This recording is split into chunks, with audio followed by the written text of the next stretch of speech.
So I made this miter station probably almost 2 years ago now, and I've still never added a fence. I've got a nice piece of Ipe here, and this is a nice hardwood. I'm not going to attach the fence even with the fence that's on the saw. I'm going to set it back a little bit, because when you're making cuts on a miter saw, you really want to reference off of the fence that's attached to the saw. The main purpose for this fence is really to be able to attach a stop block when you're making several cuts at the same length. This is a piece of 5/4 Ipe. It's a nice dense wood, very hard and dense wood. It measures about 1.5 inches tall, and coincidentally that's kind of the perfect height to still be able to open the doors for my cordless tool cabinet. I'll attach the wooden fence about 1/2 inch set back from the main fence that's part of the saw.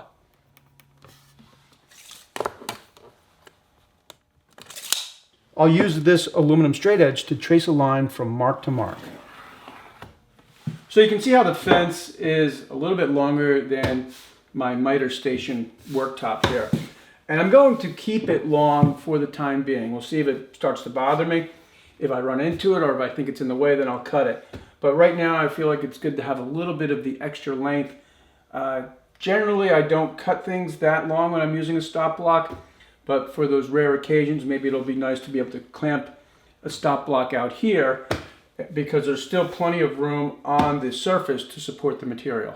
I'm using the drill press to pre-drill and countersink the holes in the fence, and I'll clamp a piece of plywood to the table of the press to help support the material.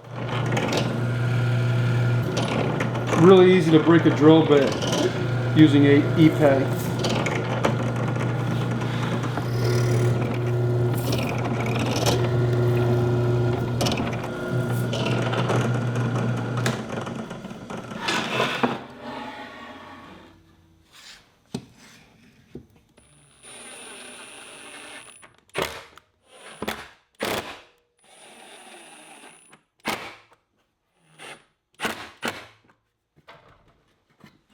Now I'll use a piece of scrap wood as my stop block, and I'll make a cutaway here and a cutaway here to help prevent a sawdust buildup between the fence and the stop.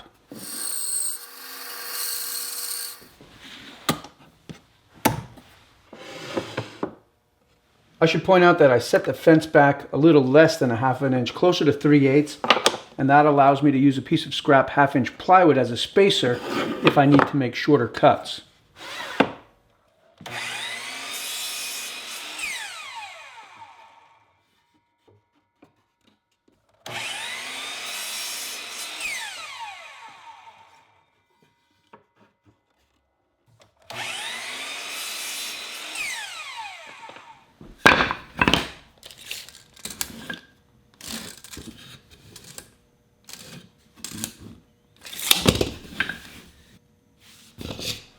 Okay, so just a simple shop project this week, but one that was definitely long overdue and one that's going to get a lot of use now.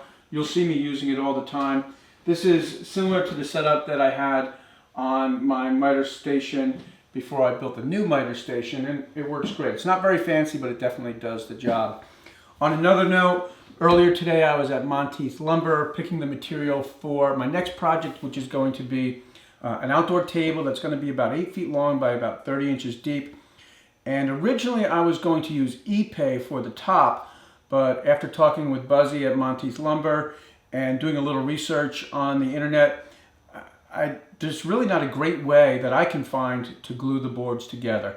I was thinking maybe West System epoxy, but I heard some bad reviews about that.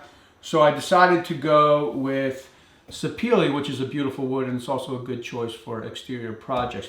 But if you know anything about gluing up Ipe, please let me know in the comments. And I guess that's it for now. As always, thanks for tuning in, and I'll see you soon.